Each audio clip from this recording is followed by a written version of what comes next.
Boni Online TV. Katika sekta yetu ya viwanda na biashara, hakika ndani ya siku 100 tuliahidi na tumetekeleza. Siku 100 za Daktari Samia Suluhu Hassan zimeweka mwelekeo mpya. Ni siku zilizokuza matumaini, ni siku ambazo zimeenda kujenga imani ya wananchi kwa serikali yao. Hazijawahi kuwa siku za kuhesabia muda peke yake. Uongozi wa Mheshimiwa Rais Dr. Samia Suluhu Hassan ndani ya siku 100 umeonyesha kuwa utulivu, usikivu na maamuzi sahihi vinaweza kuiongoza Tanzania kwa umoja na mshikamano. Imedhihirika kupitia uongozi wake wa siku 100, serikali imefanya kazi kwa bidii kubwa kuimarisha uchumi, kuimarisha taasisi na kuweka maslahi ya Watanzania mbele. Mtindo wa uongozi wa Rais Samia umejenga mazingira ya mazungumzo, ushirikiano na uwajibikaji ambao ni msingi muhimu wa maendeleo endelevu. Ninawashukuru sana ndugu zangu wa Tanzania kwa kuendelea kuheshimu na kuunga mkono serikali yetu ya awamu ya 6 tunayoongozwa na rais wetu mpendwa Daktari Samia Suluhu Hassan. Mmetuonyesha kwamba maendeleo ya kweli hupatikana pale ambapo serikali na wananchi tunapotembea pamoja na kukubaliana kuwa silaha yetu ya kukuza uwekezaji, ajira na fursa kwa vijana na Watanzania wote ni amani na utulivu. Silaha kubwa, narudia tena, ni amani na utulivu wetu, na mmeishi haya ndani ya siku 100. Tuhongere sote ndugu zangu wa Tanzania. Ndugu zangu waandishi wa habari na Watanzania kwa ujumla, mtakumbuka kwamba tarehe 18 ya mwezi Disemba 2025 nilikutana nanyi katika ukumbi wa kituo cha urithi wa ukombozi kilichopo jijini Dar es Salaam na kuzungumza maendeleo ya sekta ya viwanda na biashara nchini, na zaidi ya hapo kuzungumza na Watanzania wote hususan vijana kuhusu fursa katika sekta yetu ya viwanda na biashara. Leo nimekuja tena mbele yenu nizungumze nanyi na taifa kwa ujumla kuhusu mafanikio na utekelezaji mahiri wa ahadi za uchaguzi mkuu alizozitoa rais wetu wakati wa kampeni. Hotuba hii au maelezo haya yanatoa muktasari wa mafanikio makubwa yanayopimika na yenye matokeo makubwa tuliyopata ndani ya siku 100 katika maeneo 12 kama ifuatavyo: uwezeshaji wa mitaji kwa vijana wajasiriamali wadogo na wakati, uendelezaji wa mitaa ya viwanda na programu maalumu za vijana, uongezaji thamani kupitia viwanda vidogo na vya kati, uvutiaji wa uwekezaji mkubwa wa viwanda, urasimishaji wa biashara na miliki bunifu, mafunzo na uwatamizi wa biashara kwa vijana, mafunzo ya ubora wa bidhaa kwa wajasiriamali, taarifa za masoko na biashara za kimataifa, uwezeshaji wa mauzo ya mazao ya kimkakati yanayochochea ukuaji wa uchumi, miungano ya makampuni na ukuaji wa mitaji, utafiti wa madini adimu ya kimkakati na uchumi wa kijani na nishati safi ya kupikia. Tumepata mafanikio makubwa katika maeneo haya ndani ya siku 100 na yamegusa moja kwa moja maisha ya wananchi, hasa vijana kupitia ajira, kipato na fursa mpya za biashara, na naomba sasa mniruhusu nielezee kwa kina. Katika eneo la kwanza la uwezeshaji wa mitaji kwa vijana wajasiriamali wadogo na wakati, katika siku 100 za Mheshimiwa Rais aliahidi kutenga fedha kwa ajili ya upatikanaji wa mitaji kwa wafanyabiashara ndogo na zakati na kuwezesha uendeshaji wa kampuni changa. Kwa upande wetu sisi wa viwanda na biashara, tumeunga mkono utekelezaji wa ahadi hii kupitia programu mbalimbali kuanzia Novemba 2025 hadi leo Januari 24, 2026. Kupitia shirika letu la maendeleo ya viwanda vidogo SIDO, tumefanikiwa: 1, kutoa jumla ya mikopo yenye thamani ya shilingi milioni 821.7 kupitia mfuko wa uendelezaji wa wajasiriamali, yani National Entrepreneurship Development Fund, na mfuko mwingine wa CGS, yani Credit Guarantee Scheme, kwa vijana katika mikoa 19 ya Tanga, Tabora, Katavi, Pwani, Rukwa, Iringa, Morogoro, Ruvuma, Mwanza, Mbeya, Arusha, Kilimanjaro, Songwe, Dodoma, Singida, Manyara, Kagera pamoja na Kigoma. Mikopo hii imezalisha viwanda vidogo na kuleta ajira za moja kwa moja 546 katika sekta za viwanda, ufugaji, kilimo, biashara na huduma, na katika hizo 546 ajira 436 ni kwa vijana na ni ajira za moja kwa moja, na hata hivyo zimechangia ajira zisizo za moja kwa moja zaidi ya 1000. Tunawapongeza sana vijana kwa kuchangamkia fursa, na nawapongeza kwa namna wanavyojituma kusimamia fedha hizo ili ziendelee kuleta matokeo na kuwaimarisha wao na vijana wengine kiuchumi. Hatujaishia hapo, tunaendelea kuwalea, na wale watakaoendelea kufanya vizuri tumeweka programu za kuwaongezea mitaji. Tunamshukuru sana Mheshimiwa Rais kwa kutuwezesha katika upatikanaji wa fedha, ambapo kupitia programu hii tumefanikiwa kuwezesha vijana wa kipato cha chini kujiajiri, kupunguza tatizo la ukosefu wa ajira katika vijiji na miji, na kuongeza mzunguko wa fedha katika uchumi wa ndani. Nisisitize, hii ni programu endelevu. Hata baada ya siku 100 tumejipanga na tunaendelea kupanua wigo kupitia programu ya viwanda katika wilaya kama nitakavyoeleza jinsi ninavyoendelea. Kuhusu uendelezaji wa mitaa ya viwanda na programu za vijana, mojawapo ya maeneo muhimu katika kuwezesha mitaji inayopatikana kuanza kufanya kazi ni katika uwekezaji wa kuongeza mnyororo wa thamani. Ndani ya siku 100 tumetekeleza uanzishwaji wa programu maalumu za mitaa ya viwanda wilayani yenye kulenga kuzalisha ajira kwa Watanzania na kuongeza thamani za bidhaa za kilimo, mifugo, uvuvi, madini, misitu na uzalishaji wa vifaa vya ujenzi.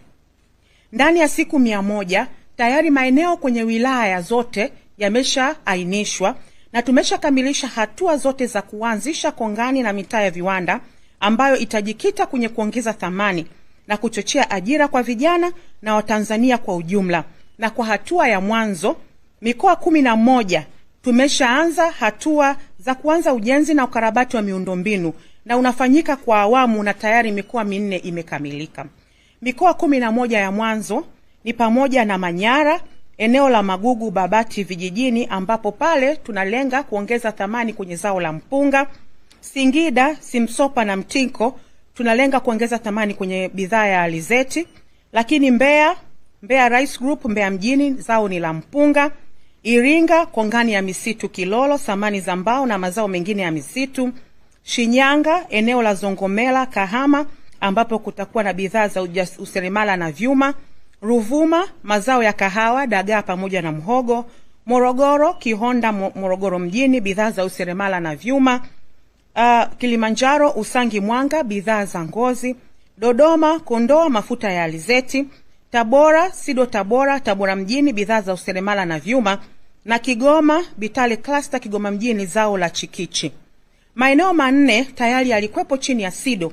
Kwa hiyo tumewekea mkakati ya kuboresha miundombinu ili kupanua wigo, ili mwisho wa siku tuweze kuwa na ajira zaidi kwa vijana. Na maeneo haya tayari yapo kwenye hatua mbalimbali za upanuzi na kurekebisha miundombinu ili sasa tuweze kuyafungua rasmi kwa taswira ambayo sisi tunapenda kuiona. Aidha, katika kuhakikisha programu hii inaendelea baada ya siku 100, wizara imeandaa programu maalum ya uwekezaji wa vijana kwa kushirikiana na Wizara ya Mipango na Uwekezaji kupitia taasisi zetu za Sido na Triseza. Tumelenga: 1, kuwezesha biashara 100,000 zinazoongozwa na vijana kupitia ufadhili jumuishi, miundombinu ya viwanda na uwezeshaji wa biashara nje ya nchi. Na ndio maana maeneo hayo ya kongani tumesha yaweka tayari, na sasa programu hii ndio inayoenda kuanza. Na maeneo mengi tutaanza ujenzi wa miundombinu na urekebishaji kuanzia Februari 1. Tumetenga maeneo maalum ya viwanda vya vijana Kigamboni, Dar es Salaam, Nyakato Mwanza, Azimio Arusha, Songwe Mbeya, Uvinza Kigoma pamoja na mkoa wa Ruvuma.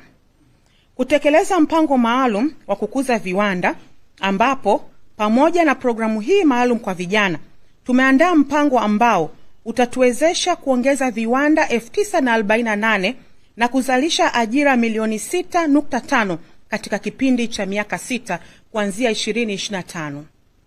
Haya yote yanamaanisha Tumejizatiti kuhakikisha viwanda vinaenda vijijini na pembezoni. Kipato cha wakulima kinaongezeka kupitia uongezaji wa thamani, na maelfu ya vijana wanafunguliwa milango ya kumiliki na kuendesha viwanda na biashara ndani ya kongani hizi. Na kama nilivyowaambia, tumeanza kwa awamu, na awamu ya kwanza ya maandalizi imekamilika na sasa tunaenda kwenye utekelezaji. Naomba nielezee kuhusiana na sekta binafsi na uwekezaji katika viwanda vikubwa na mchango wake katika ajira na uchumi ndani ya siku 100. Pamoja na jitihada za ndani ya serikali, katika siku 100 za Mheshimiwa Rais, tumeweka misingi imara ya kuhakikisha sekta binafsi inaendelea kuwa imara katika kukuza uchumi na kukuza soko la ajira. Sekta binafsi ndio mhimili wa viwanda na ajira nchini, ikichangia takriban 85% ya ajira zote kupitia biashara na uzalishaji.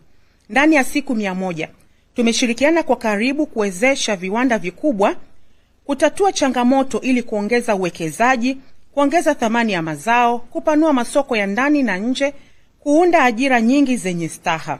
Tunayo matokeo ya jitihada hizo ambazo tumezifanya ndani ya siku 100, na naomba nitoe mifano kadhaa ya ajira zilizozalishwa ndani ya kipindi hiki kifupi katika viwanda hivi vikubwa ambavyo vingi vipo katika kongani.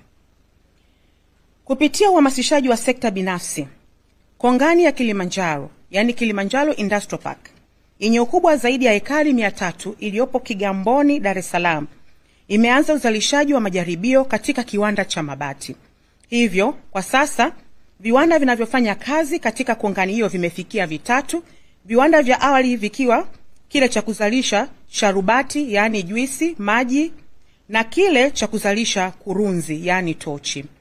Ujenzi wa viwanda viwili, kimoja ni kikiwa cha mabomba ya plastiki na kingine cha chuma, unaendelea na vipo katika hatua ya mwisho sasa hivi wanafunga mitambo.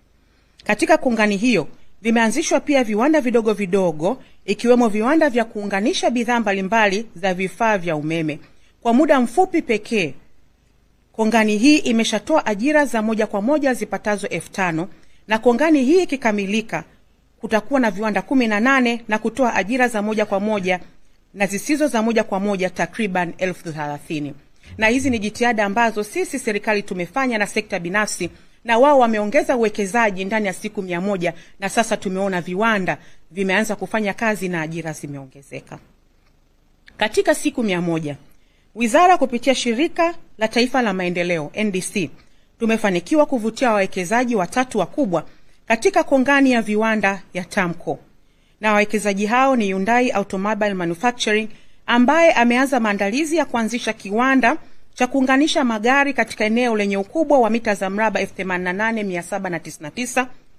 Good Life Investment Tanzania, ambaye anatarajia kuanza rasmi uunganishaji wa magari ya umeme electric vehicles katika eneo la kongani lenye ukubwa wa mita za mraba 17,460, na Sanda Max Group Limited anayejenga kiwanda cha kuzalisha chakula cha mifugo katika eneo lenye ukubwa wa mita za mraba 17,390.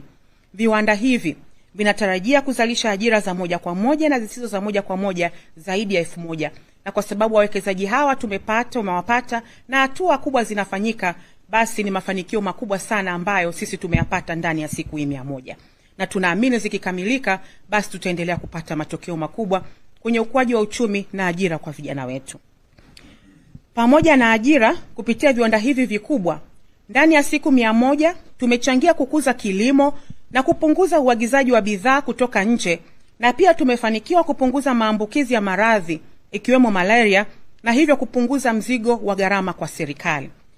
Wizara yetu kupitia shirika la maendeleo NDC tumefanikiwa kusimamia shughuli za uzalishaji wa kiwanda chetu cha kuzalisha viuadudu Kibaha kilichopo mkoani Pwani kwa kipindi cha siku 100. Kuanzia mwezi Novemba hadi sasa tumeongeza ufanisi. Kiwanda kimefanikiwa kuzalisha lita 83 za dawa za viuadudu zenye thamani ya zaidi ya trilioni 1.3 na lita 6,223 zenye thamani ya zaidi milioni 62 za viuatilifu kwa mauzo ya ndani. Aidha, mauzo ya nje yamefanyika ambapo dawa ya viuadudu kiasi cha lita 600 na viuatilifu lita 6,223 zimeuzwa kwenye nchi jirani. Kiwanda hiki pia tumeanza uzalishaji wa mbolea hai na tumeweka mfumo wa nishati ya jua na kujenga greenhouse kwa ajili ya tafiti. Kwa hiyo shughuli hizi nyingi zimefanyika ndani ya siku 100, lengo ilikuwa ni kuongeza ufanisi na kuleta matokeo. Tunayo kongani nyingine ambayo inaitwa Kwala, ni maarufu kidogo, ambapo pale kuna eneo la uwekezaji wa ekari 2500, ambapo kama kongani ile itakamilika, tunategemea kuwa na viwanda takriban 200 kwa ajili ya kutengeneza vitu mbalimbali. Lakini ndani ya siku hii 100, Mheshimiwa Rais akati anahutubia bunge alizungumzia kuhusu Kwala Industrial Park, na tunafurahi kusema kwamba ndani ya siku 100 tayari kongani hii imezalisha ajira 20,000, na pale kuna viwanda mbalimbali ikiwemo viwanda vya nguo, vipodozi, mitungi ya gesi, vilainishi vya magari, mafriji, lakini pale kinajengwa kiwanda kikubwa sana cha solar panel ambacho kitaenda kuongeza mauzo yetu ya nje mara 2 ya ambavyo tunavyo sasa hivi. Kwa hiyo kongani hii kikamilika, tunategemea tutazalisha ajira 100,000 za moja kwa moja na ajira 500,000 zisizo za moja kwa moja. Na soko letu ambalo tuta export solar itakuwa ni Marekani.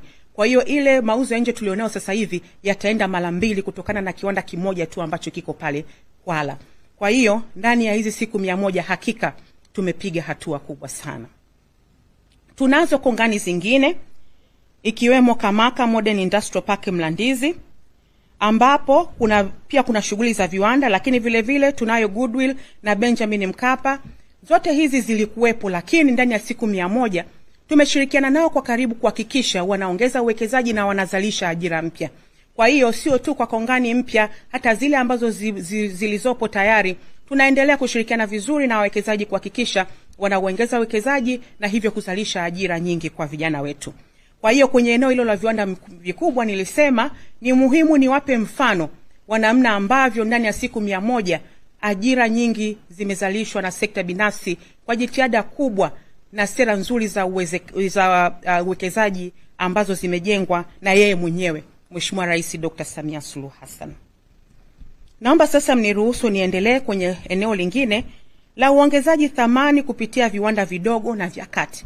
Hapo nilikuwa naelezea kuhusiana na viwanda vikubwa.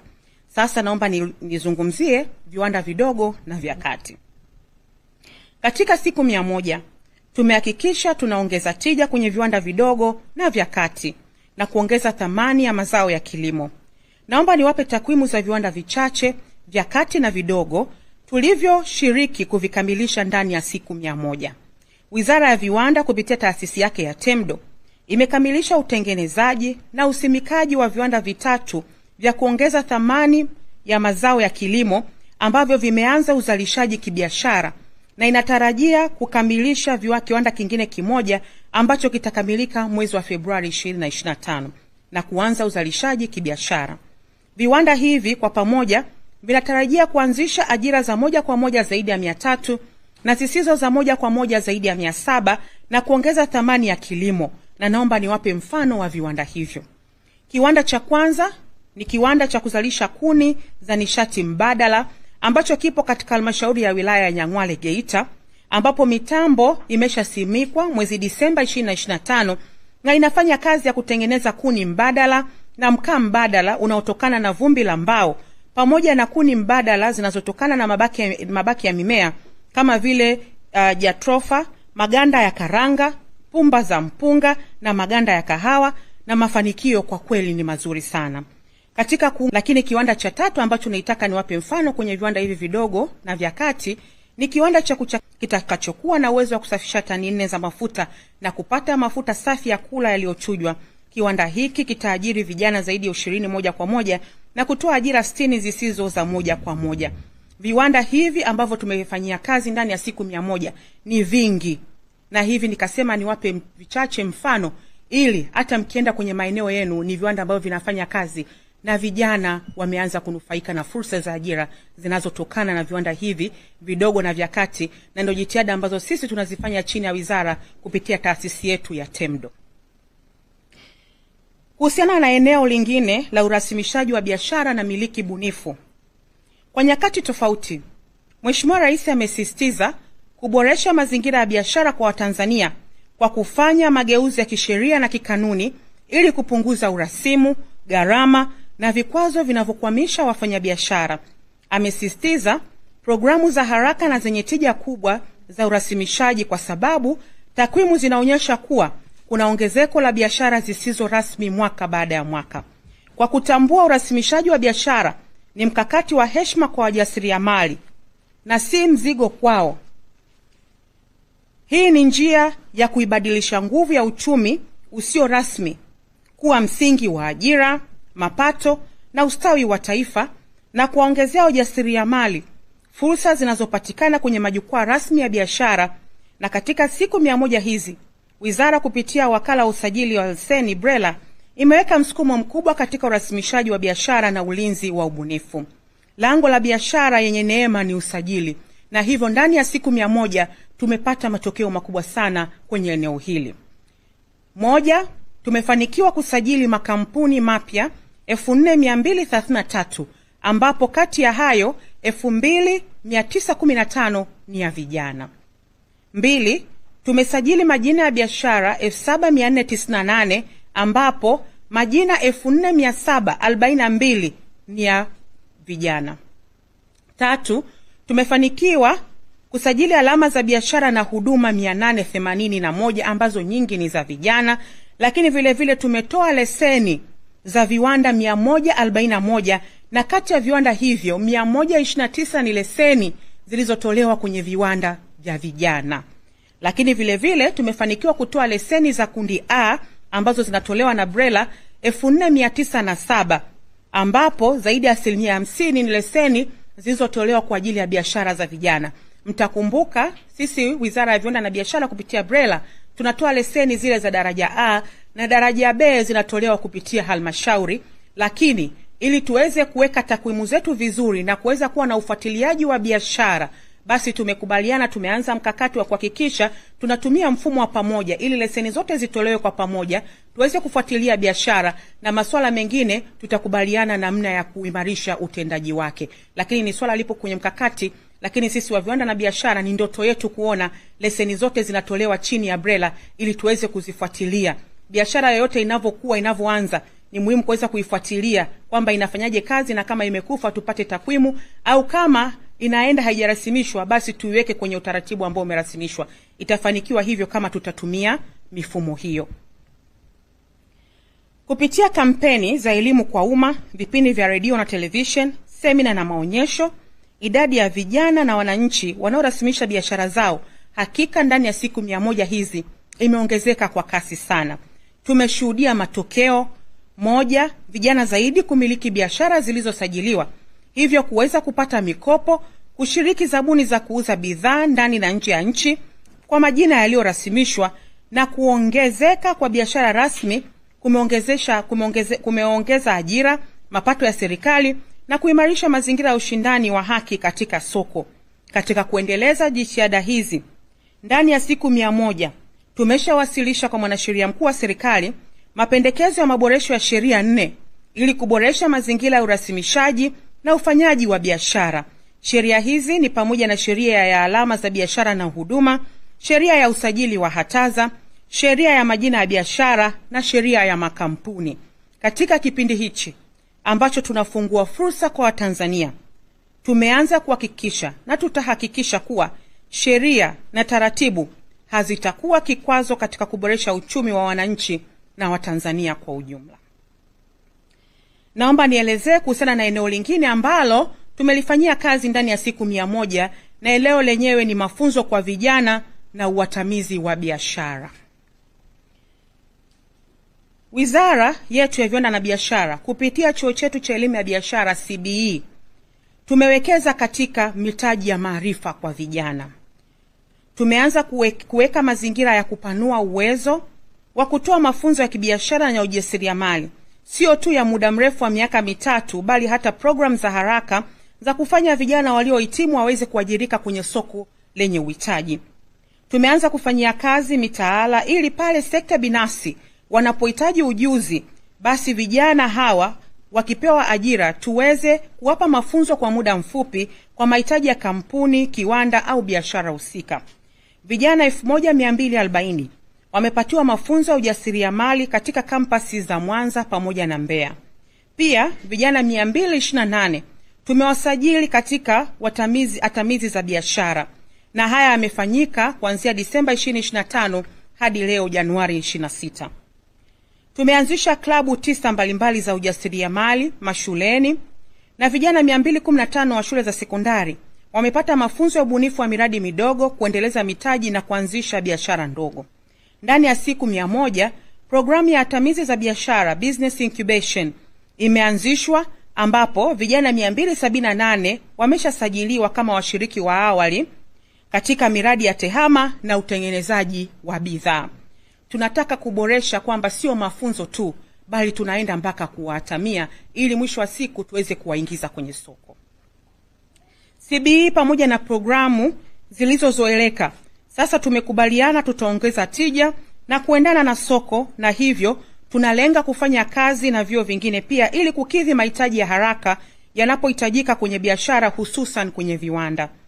Hapa naomba niwashukuru sana wenzetu wa sekta binafsi, na wamekuwa wakishirikiana na sisi kwa karibu sana ndani ya hizi siku 100. Viwanda vyote ambavyo nimepita walisema wamemsikia Mheshimiwa Rais alivyosisitiza ajira kwa vijana, na hivyo hata wao wakishaajiri vijana sasa hivi wakiona ujuzi hauwatoshelezi hawawaondoi kwenye kazi, wanaweka uwekezaji zaidi, wanawapeleka kwenye mafunzo ya muda mfupi. Na kuna viwanda tumefika, vijana wale wa diploma na cheti wamepelekwa mpaka nchi jirani, wamefundishwa, na sasa hivi wanaendesha mitambo mikubwa kwenye viwanda vya kongani ambavyo sisi tumetembelea. Kwa ndo maana nikasema nichukue pia fursa hii kwa kweli kuwashukuru sekta binafsi, kwa sababu wamemsikia Mheshimiwa Rais, na kwa kweli wanatoa ushirikiano wa kutosha, na sisi tunatoa rai tuendelee kushirikiana hivyo hivyo. Kuhusiana na mafunzo na ubora wa bidhaa kwa wajasiriamali, lango rasmi la bidhaa kuingia sokoni ni uthibitishaji wa ubora. Bidhaa zinazokidhi viwango vya ubora, usalama wa afya kabla ya kufika kwa mlaji ndio uimara wa soko. Ndani ya siku 100 tumeongeza kasi ya uthibitishaji wa viwango ili kulinda walaji, kuimarisha ushindani wa haki kwa wazalishaji wa ndani, na kusaidia bidhaa za Tanzania kukubalika katika masoko ya kikanda na kimataifa. Tumerahisisha mifumo ili kufanya bidhaa kuingia sokoni kwa uhalali, na hivyo kufanya ubora kuwa mhimili wa viwanda, biashara na urasimishaji wa soko la bidhaa nchini. Ndani ya siku 100 tumeanzisha programu inayoitwa Samia Ubora Clinic.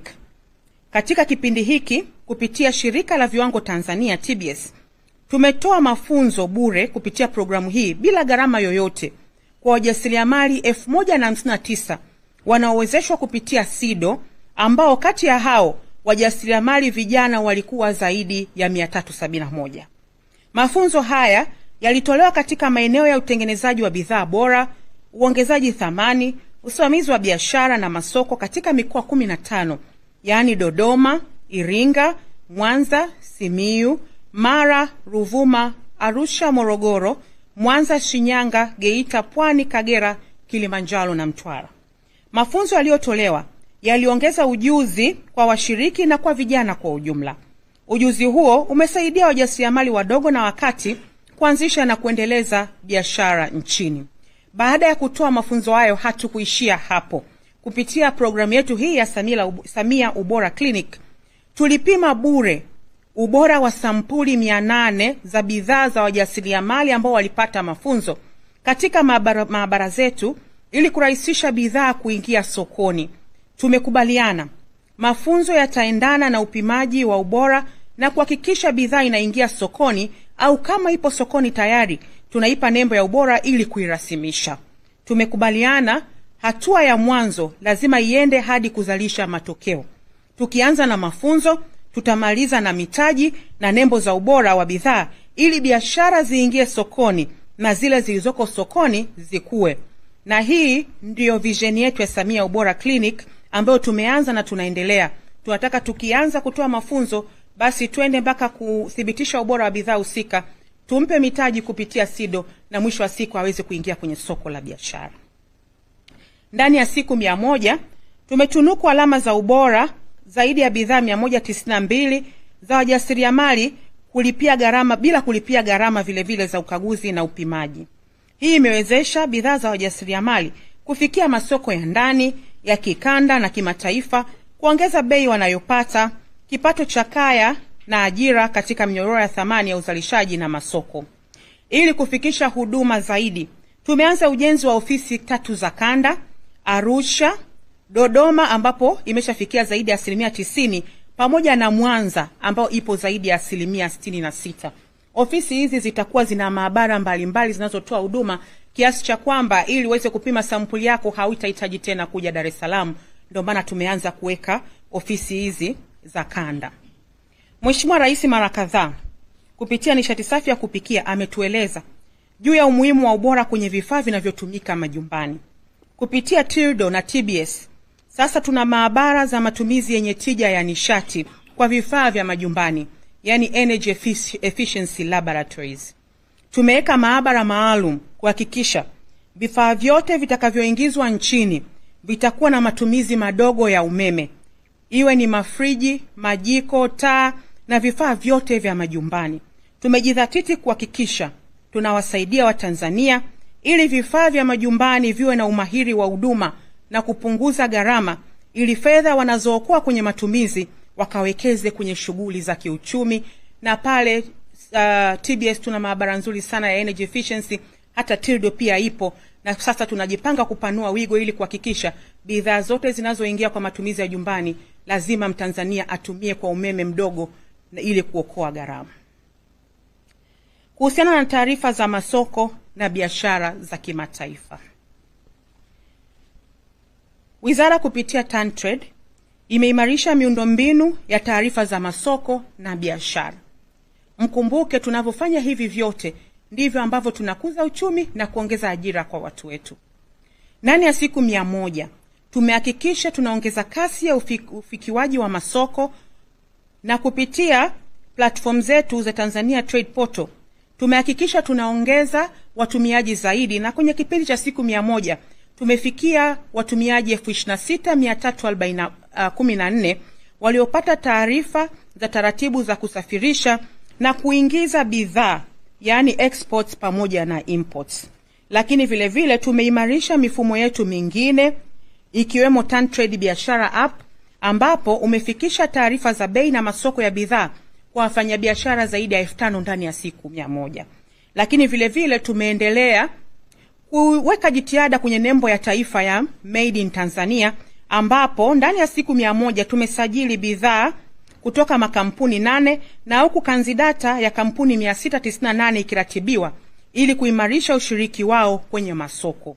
Kupitia maonyesho ya biashara ya kimataifa ya Zanzibar ya 20 na 26 ya Januari mwaka huu, kliniki za biashara zimewafikia wadau zaidi ya 356, na kupitia dawati letu la kwenye mtandao la eTrade, kampuni 15 zimeingizwa kwenye mfumo wa World Trade Point Federation ili kupata fursa za masoko za kimataifa. Haya yamesaidia wafanyabiashara na vijana kupata taarifa sahihi, kupanua masoko, kuongeza ushindani wa bidhaa za Tanzania na kuimarisha hadhi ya chapa ya Made in Tanzania. Na kwa kweli sekta binafsi wameonyesha mwitikio mkubwa sana, kwa sababu tukipita viwandani kwa kweli unakuta bidhaa sasa zimewekwa Made in Tanzania. Uwezeshaji, miunganiko ya kampuni na ukuaji wa mitaji. Tumeongeza kasi ya huduma kwa makampuni ambayo ndio msingi wa biashara. Kupitia FCC ndani ya siku 100 tumeshughulikia maombi 37 ya miunganiko ya makampuni, ambapo 19 yameidhanishwa bila masharti na 4 kwa masharti maalum ili kulinda ushindani.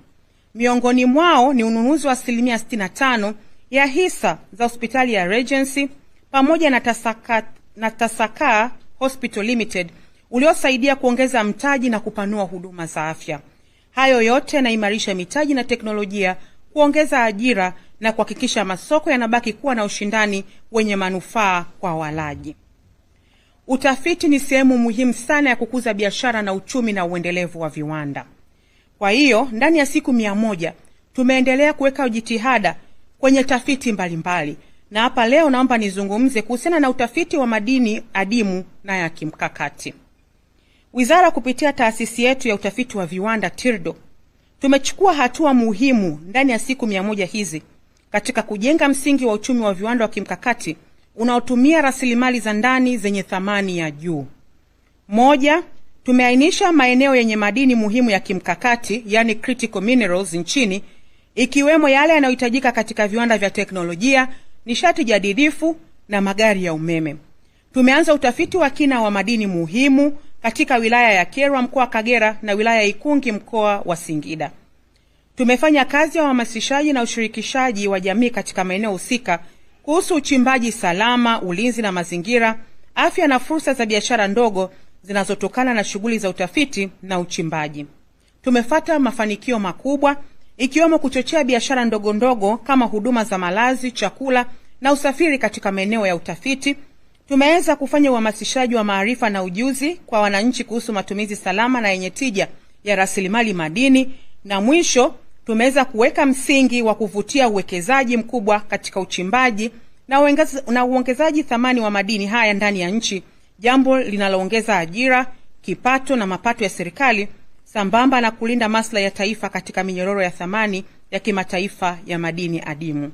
Katika siku 100 tumeendelea kuimarisha kanzidata ya viwanda poto. Tunataka kuwa na mfumo mmoja utakaowezesha viwanda vyote vilivyopo nchini vya aina zote, ili leo ukiingia kwenye mfumo una uwezo wa kuona viwanda vyote ambavyo vipo nchini na unaona vipo mahali gani na vinafanya nini.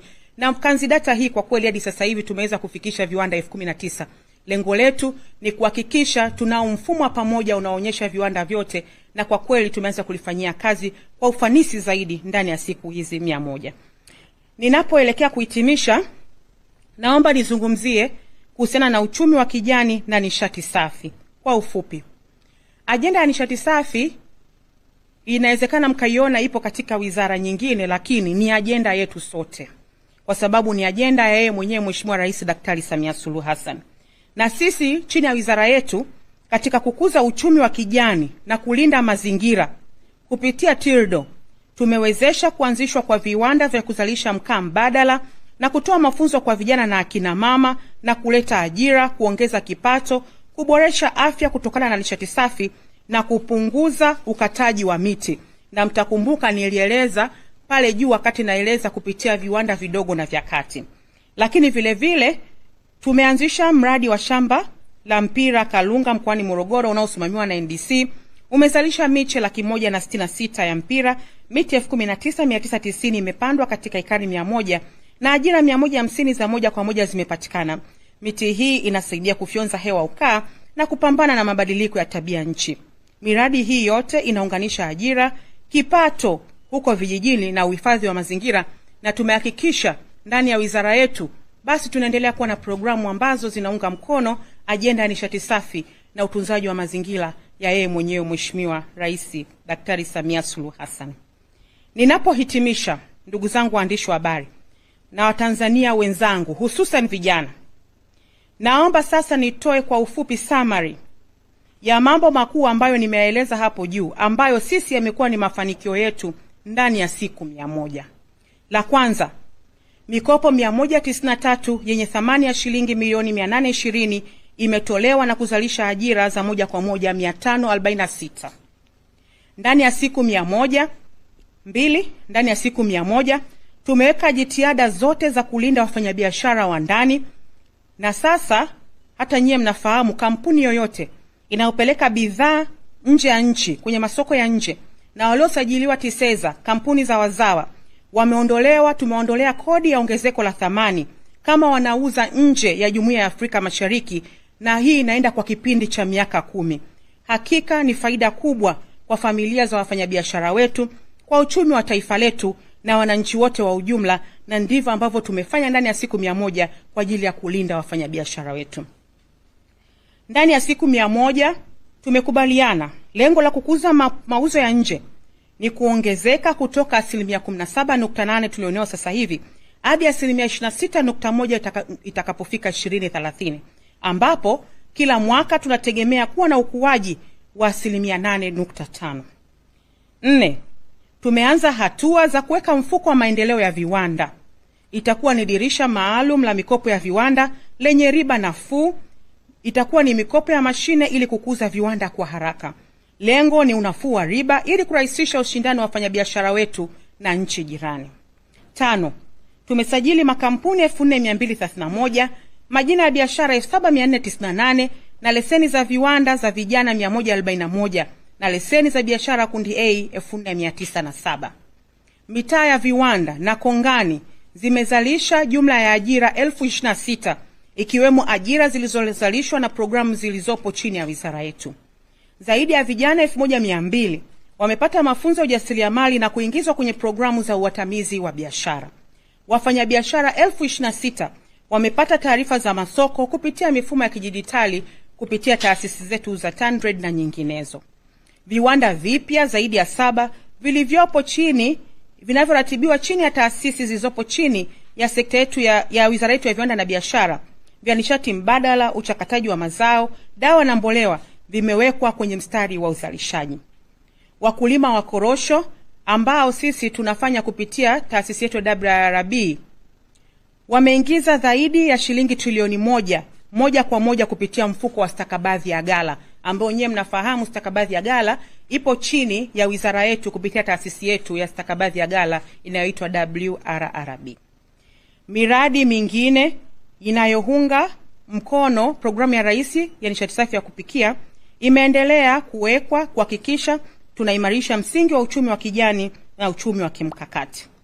Ndugu zangu, haya ni mafanikio ya siku 100 tu, lakini ni ishara kwamba tumeelekeza Tanzania kwenye njia sahihi ya uchumi wa viwanda, uchumi wa ubunifu na uchumi wa kijani unaomgusa kila Mtanzania, hususan vijana. Serikali hii ya Daktari Samia Suluhu Hassan itaendelea kuimarisha mikopo ya riba nafuu, kurahisisha urasimishaji wa biashara, kujenga na kuendeleza mitaa ya viwanda, kuweka mazingira bora ya uwekezaji na kutafuta masoko ya kimataifa kwa bidhaa zetu. Ni wajibu wa kila mmoja wetu, hasa vijana, kuchangamkia fursa hizi kwenye kuanzisha biashara, kuingia kwenye viwanda vidogo na vya mkakati na vya kati, kuchakata mazao ya kilimo na kuona Tanzania na Afrika kama soko la msingi. Ndugu zangu, tunamshukuru sana Mheshimiwa Rais Daktari Samia Suluhu Hassan. Siku 100 ilikuwa ni maono yake na wote mmeona kwamba aliahidi na ametekeleza. Mungu ibariki Afrika, Mungu ibariki Tanzania, Mungu mbariki rais wetu mpendwa Daktari Samia Suluhu Hassan. Asanteni kwa kunisikiliza.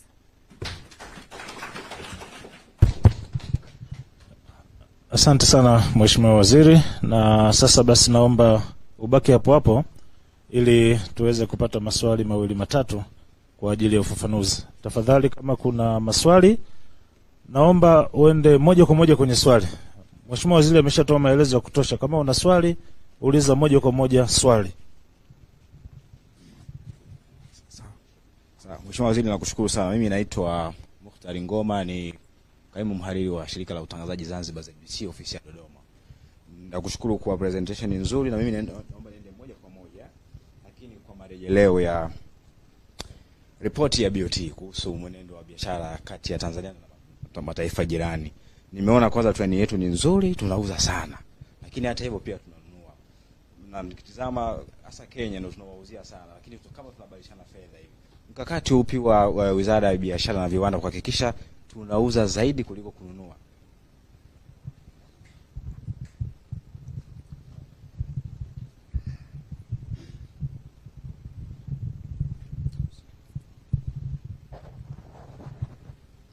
Asante Mheshimiwa Waziri kwa maelezo yako. Niende moja kwa moja kwenye swali. Naitwa Deo Kaji Makomba, natoka Radio Deutsche Welle na Focus News Tanzania TV1.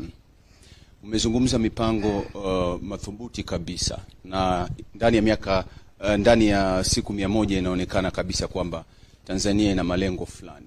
Swali langu la msingi, vipi serikali ya Tanzania inafikiria vipi pengine kuandaa vijana wakiwa wadogo kwa kuwapeleka nje na kusoma teknolojia na vitu kama hivyo? Tukiangalia mifano kama China ilipofikia hapo ni kwamba iliwekeza kwa vijana wadogo. Ili kuja sasa kuwa na vijana ambao wanauelewa na wamejifunza mambo mengi na kuifanya Tanzania kuwa katika viwanda vikubwa na tu si vidogo vidogo kama hivi ambavyo tumeviona, na tusitegemee kuagiza kutoka nje kwa asilimia kubwa, tuweze kujizalisha sisi wenyewe. Asante.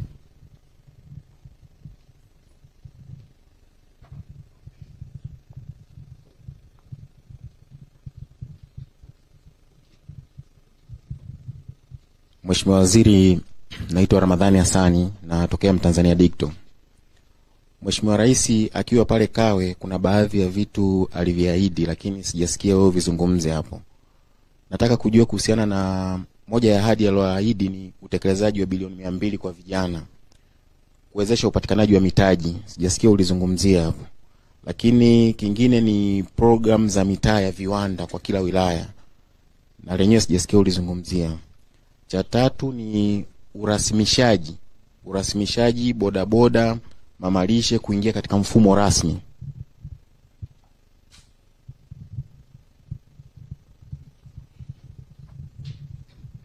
Asante. Naitwa Joyce Mwakalinga kutoka Azam TV. Hivi karibuni Waziri Mkuu alitoa maelekezo kwamba biashara zile ambazo zinaweza kufanywa na wazawa wasipewe wageni. Nilitamani kufahamu hayo maagizo ambayo ameyatoa kama utekelezaji umekwisha anza na umefikia wapi. Lakini la pili ama nyongeza ya hilo, jambo hili limeendelea kuwepo. Nakumbuka hata mtangulizi wako kuna kipindi aliunda mpaka tume kwa sababu ilionekana kuwepo Kariakoo. Lakini bado limeendelea kuwepo kiasi cha kumfanya Waziri Mkuu kutoa maagizo mengine. Kikwazo kiko wapi? Kwa nini limeendelea kuwepo?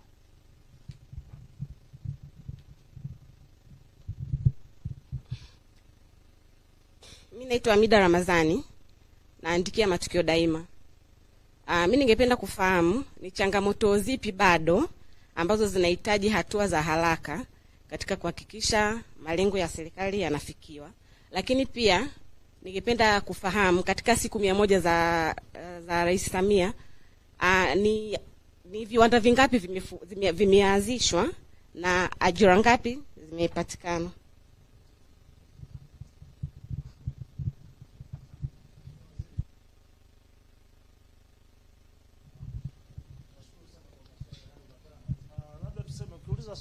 Uliza swali ambalo halijazungumzwa. Kuna mengine majibu Mheshimiwa Waziri ameongea hapa kama idadi ya viwanda alivitaja. Kwa hiyo tunasikiliza. Mheshimiwa Waziri, karibu sana. Asante sana ndugu zangu waandishi wa habari, nawashukuru kwa maswali yenu ambayo yanataka maelezo ya ziada. Maswali yote ni maswali yenye tija. Swali la Daktari Ngoma wa ZBC Dodoma anasema tunauza na tunanunua kutoka nje, lakini upi ni mkakati wa serikali wa kuuza zaidi kuliko kununua? Sasa ili tuweze kuuza zaidi, ziko hatua ambazo lazima tuzichukue. Na hatua mojawapo ni hatua ya kuongeza thamani.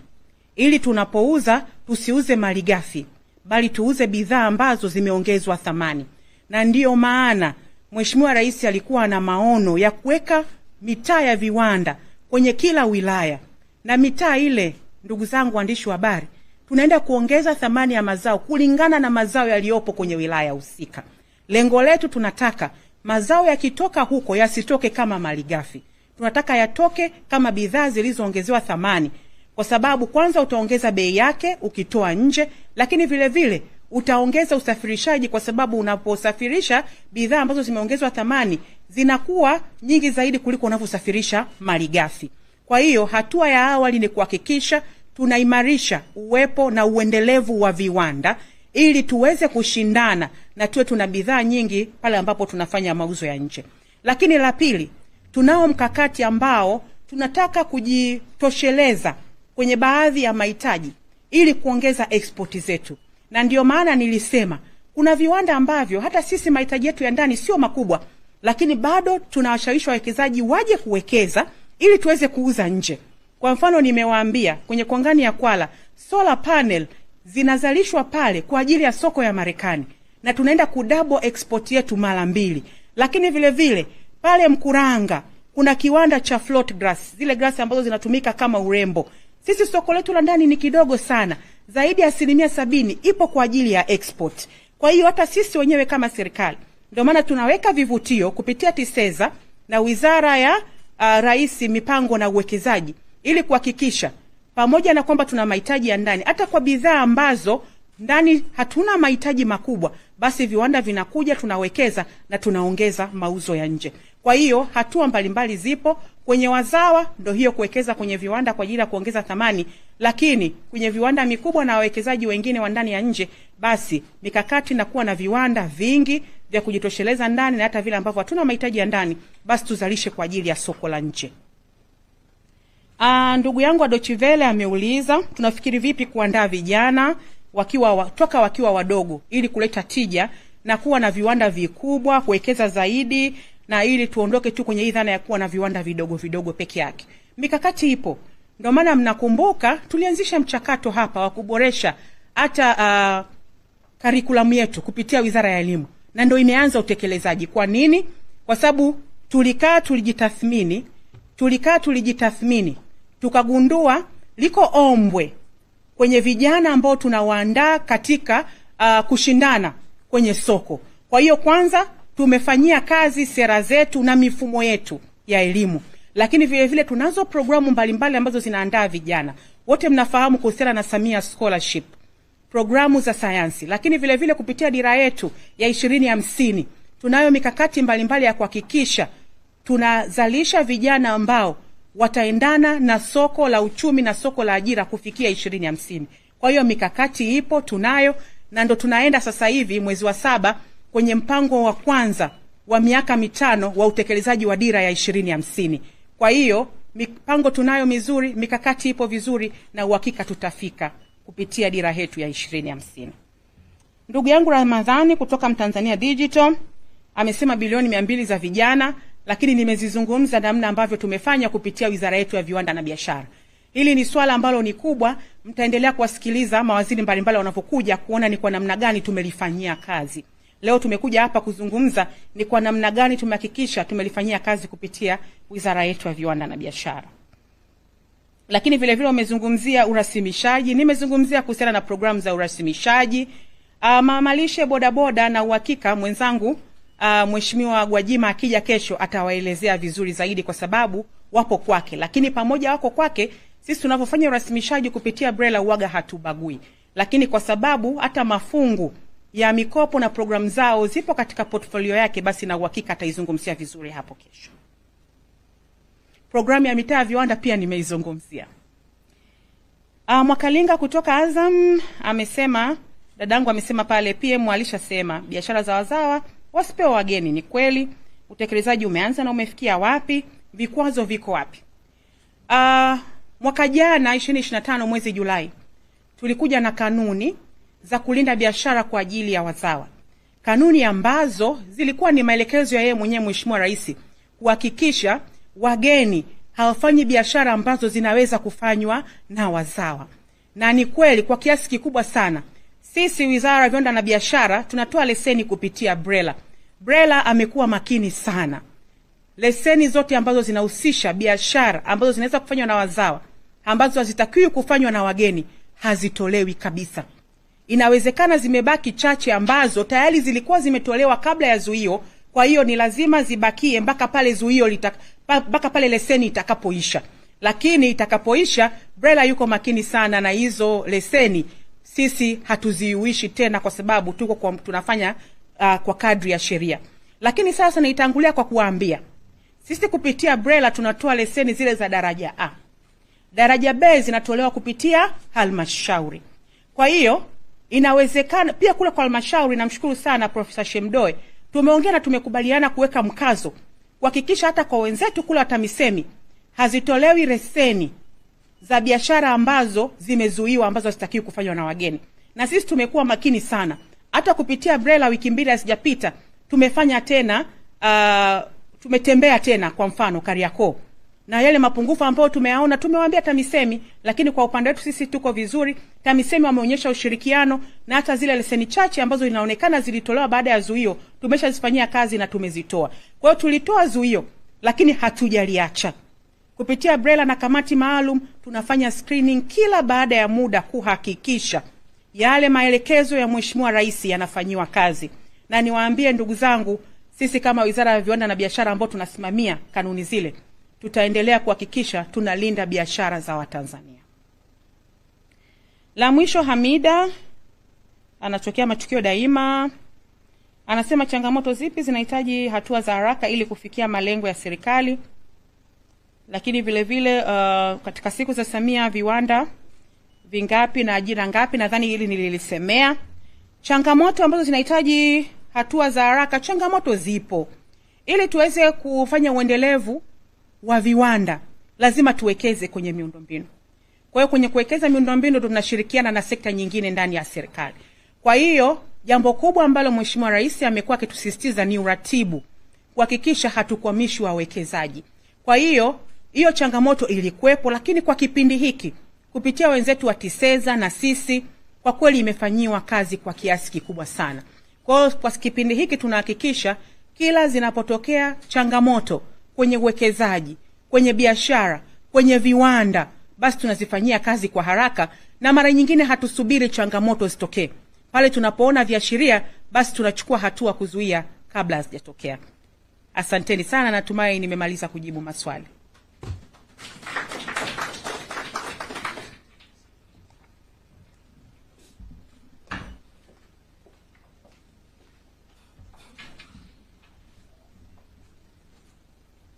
Ndugu zangu waandishi wa habari, mpo? Mmesikia vitu hivyo?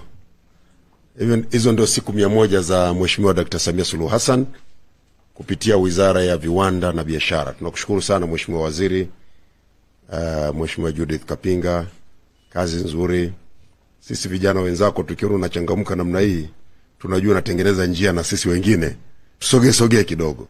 Kwa hiyo hongera sana kwa kazi nzuri. Hongereni sana Wizara ya Viwanda. Endeleeni kusimamia. Wizara hii imebeba ndoto za vijana wengi, kwa sababu katika uchumi wa leo hatuwezi tukawa mashujaa wa kujenga uchumi wa kuzalisha bidhaa na kuziuza zikiwa malighafi. Lazima tuzalishe, tuongeze thamani, tupate mapato, na ndicho ambacho wizara inakifanya. Yote aliyokuwa anayasema Mheshimiwa Waziri hapa, tunaongeza thamani za bidhaa ili tupate mapato mengi zaidi. Kumbukeni, mwaka huu tutaanza utekelezaji wa dira mpya ya 2050. Ina malengo makubwa ambayo kila mmoja anatakiwa changamke. Sasa tuwaombe vijana, changamkieni fursa. Na Mheshimiwa Rais kwa makusudi kabisa katuwekea viongozi vijana kwenye wizara wengi sana. Wizara nyingi zinaongozwa na vijana. Maana yake tunaongea lugha tunazofanana. Sasa kazi kwetu.